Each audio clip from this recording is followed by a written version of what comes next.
guys, this is finally the update you all have been asking for. Me and how I feel about moving to Maryland. I have been in Maryland now almost 2 years. Almost 2 years in May of 2023. And I could have did this before. Actually, I did record it, but I feel like I know more now than I did even when I recorded that video before. And this will be an honest review on how I personally feel about living in Maryland. This style will be way different from any other video I've ever done. This will be a get ready with me, and this is solely because I did a poll on my Instagram. So if you're not following me on Instagram, TikTok, I will put that below. Please follow your girl. But people on Instagram, sorry, my baby up. People on Instagram were like, hey, we want to see a little bit of content that's different, and the poll showed a get ready with me, and I don't know why, because I'm not a makeup artist. All right, so let's talk about it. How do I feel about living in Maryland? I love it. It's as simple as that. I love it. I will start with this.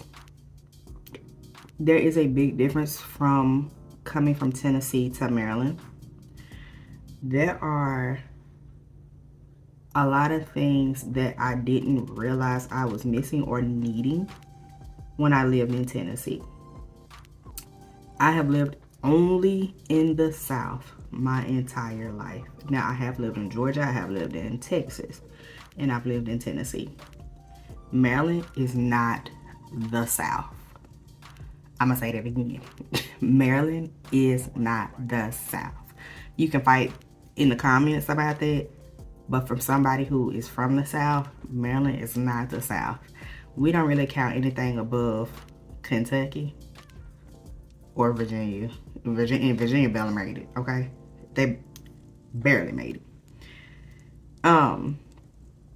But I just didn't realize the things that I was missing. So let's start here. Diversity. I didn't realize how big or how diverse Maryland was until I got here. I had come to DC multiple times, but to actually be in Maryland, there was really no need for me to be in Maryland outside of the National Harbor or going to like my brother-in-law's house. So we always were in DC. Or when we first started coming to the DMV area, my brother-in-law lived in Virginia. So I didn't realize how diverse it was. When we first moved here, we moved to Columbia, which is about 45 minutes from DC. 45 minutes to an hour, depending on traffic from DC.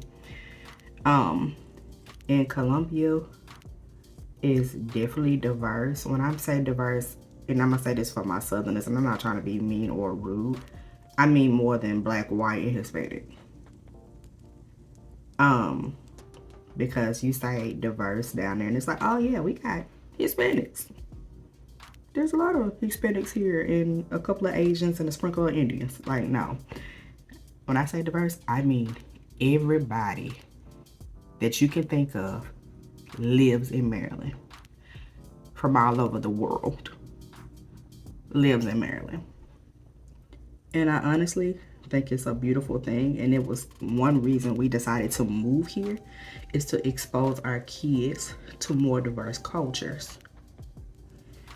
So the diversity for me was definitely a big thing, because in this climate of the world, your children need to know more than what's outside their door. And they need to be able to learn how to respect other cultures and respect other people. So diversity, if that's something you're looking for, Maryland got it. The other thing that I like about Maryland is you don't have to live in a major city to have things to do. It seems like there are always things to do. And also, you have DC, Northern Virginia, and Baltimore all within driving distance. You can get to Baltimore quickly. You can get to DC quickly. And by quick, I mean, depending on where you live in Maryland, I mean like 30 minutes to an hour, depending on where you're going. I will say that. And for me personally, for somebody who lived in Dallas, where traffic is horrendous, that's quick. So I know people will be like, girl, please. Because I will say this, people that live in DC or Northern Virginia think Maryland is out of town. It's not out of town. Y'all just so used to like hopping the metro or going right into the city that anything that's outside of the city limits of DC or Alexandria or Arlington is far.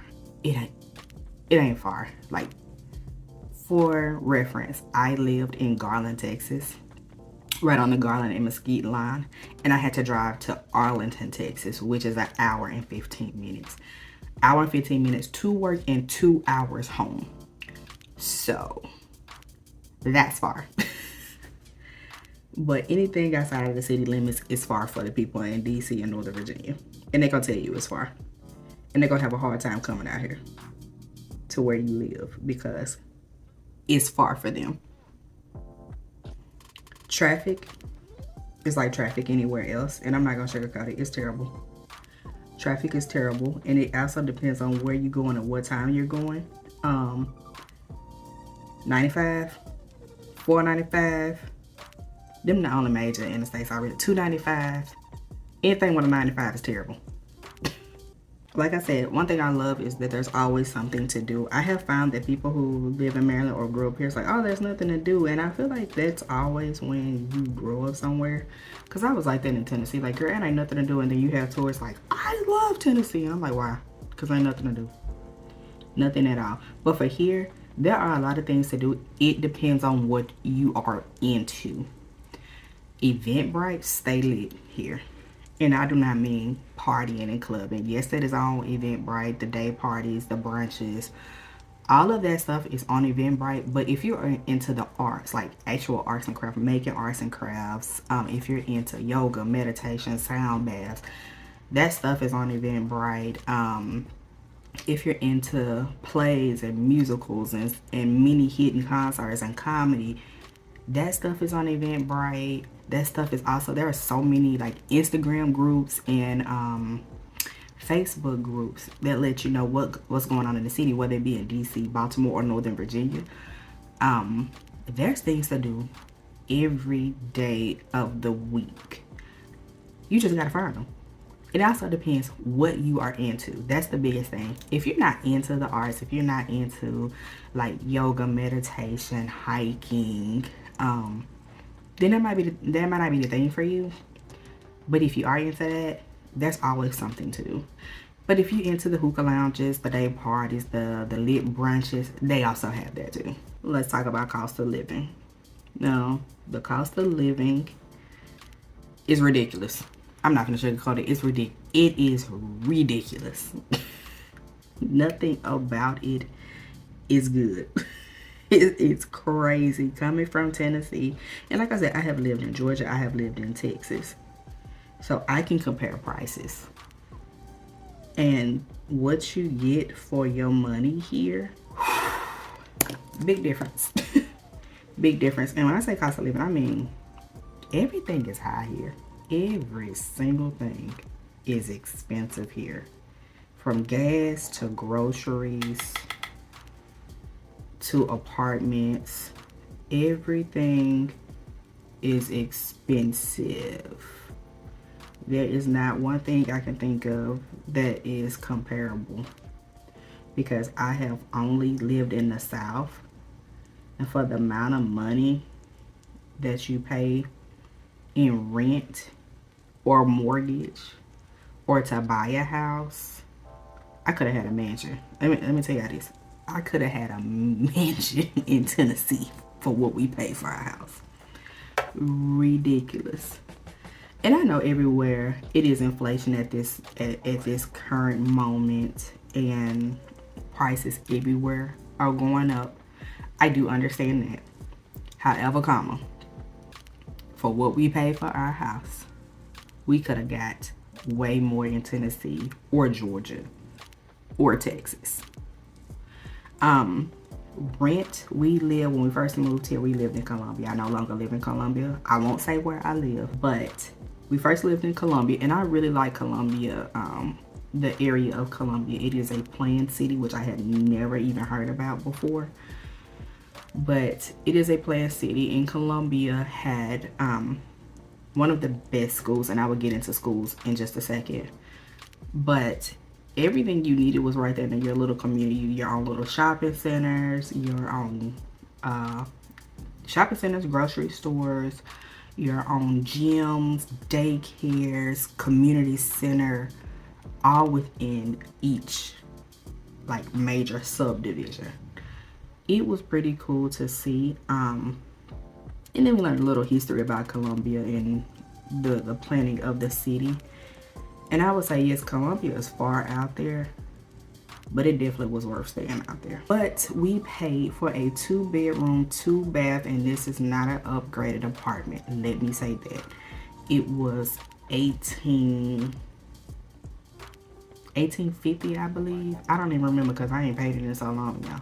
But it was like $1850 for a 2-bedroom, 2-bath apartment that was not upgraded. It was spacious. It was an older apartment. And we got it at a deal. And this was before all the inflation and stuff that's going on in the US happened. So $1850 was our rent. But the topic of daycares. Daycares are really expensive here in Tennessee. We paid $200 a week for our son to go to daycare. And by the time that he was 5, it had went down, I think, to $160 a week. Here, the most expensive daycare we went to was $5.85. $85 a week for an infant. Somebody who poops, sleeps, eats, and I do mean drink milk. Not someone who is eating a full-course meal, but somebody who's literally just drinking milk. Was $5.85 a week, which blew our mind and our parents' mind, because our parents were like, excuse me. What, for an infant? Yes, $5.85 a week. That particular daycare had a chef for the kids that came in and made their meals.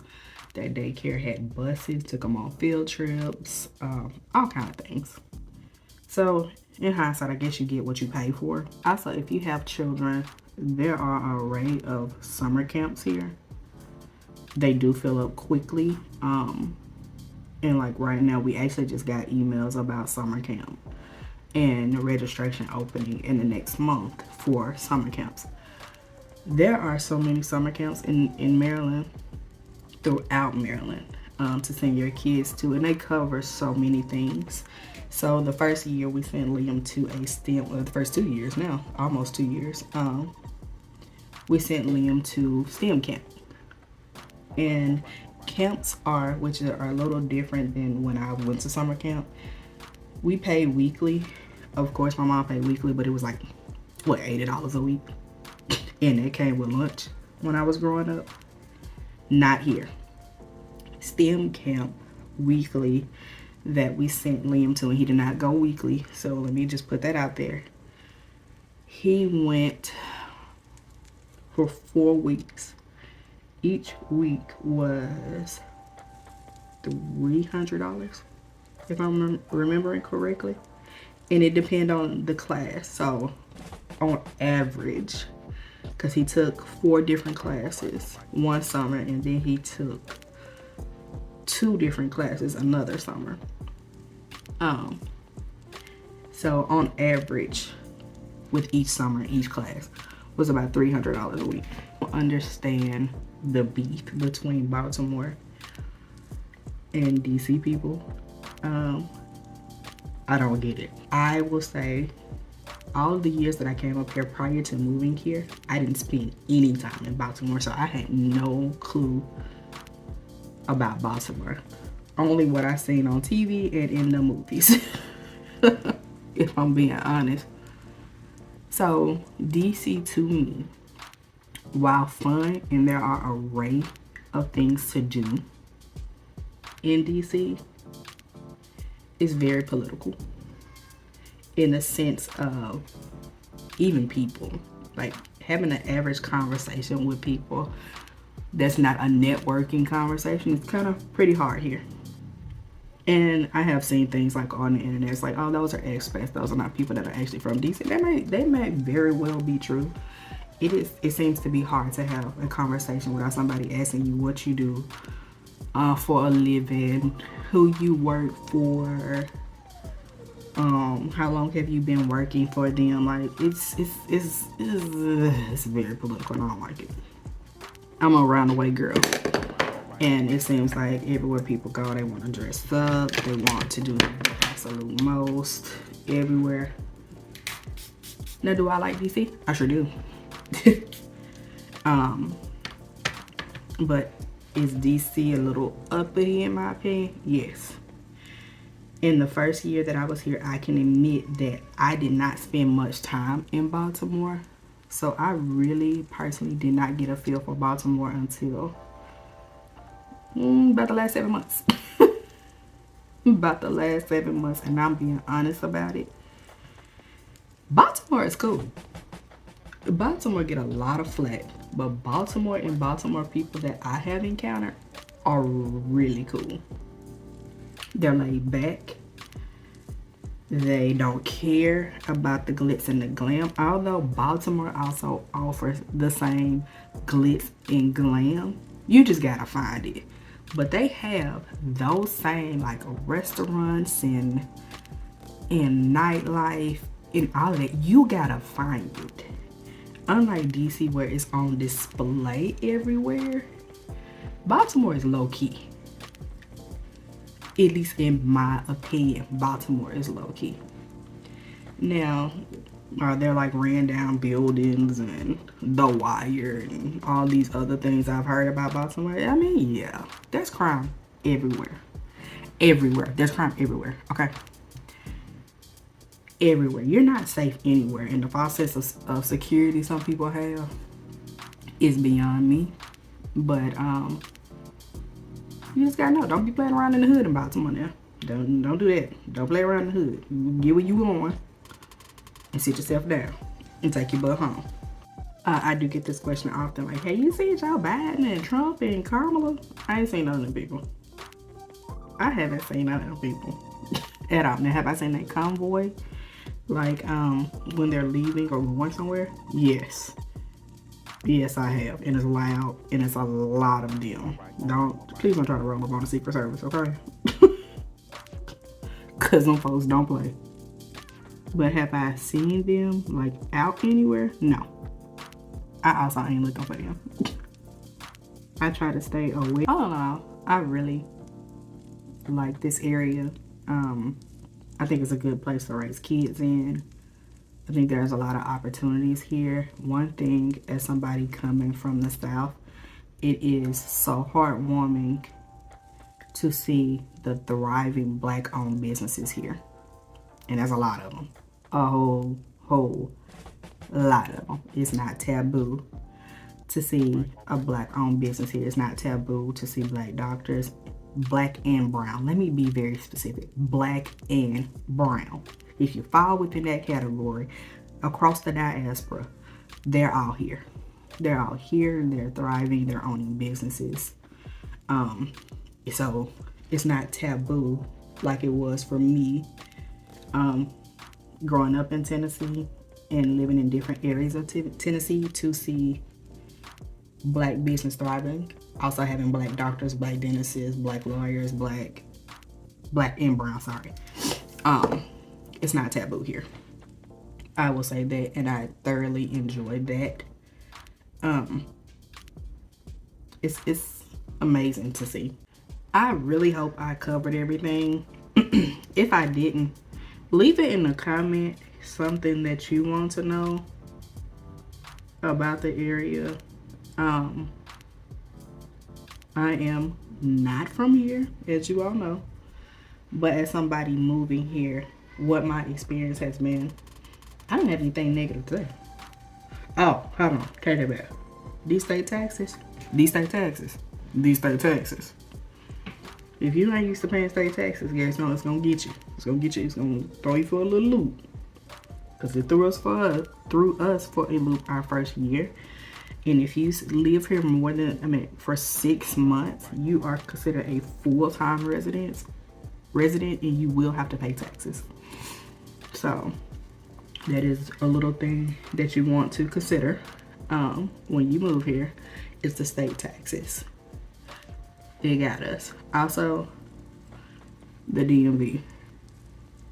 The DMV not meaning like DC, Maryland, Virginia, meaning where you can get your license and your license plates. A mess.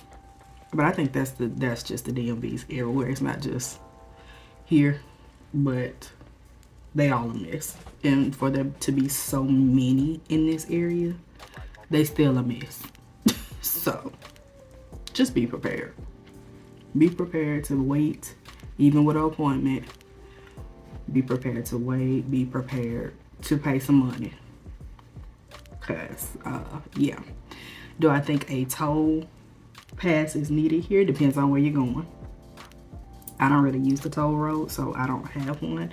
But if you are planning to drive out of Maryland to like DC, I said DC, sorry. If you plan on leaving Maryland and going to like Philly or New York or up north, then you might want to get a toll pass, because the non-toll roads will take you forever to get there. The toll road gets you there faster if you're driving.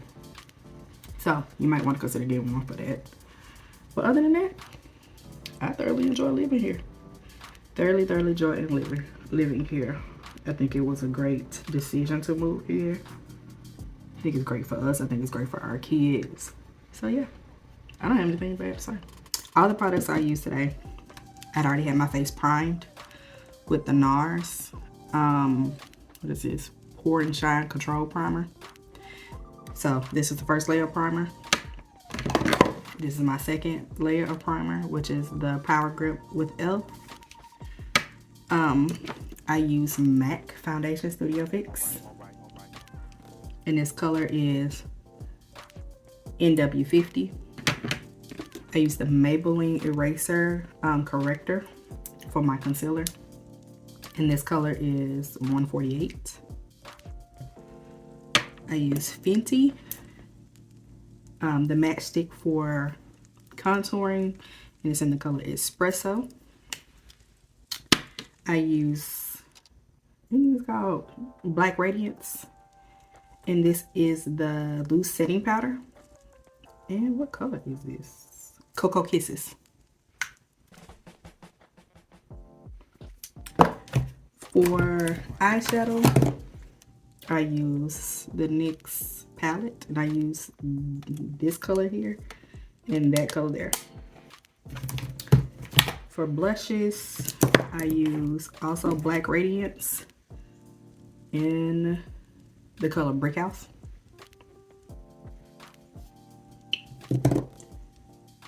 And then I'm about to use the Charlotte Tilbury Airbrush Flawless Setting Spray.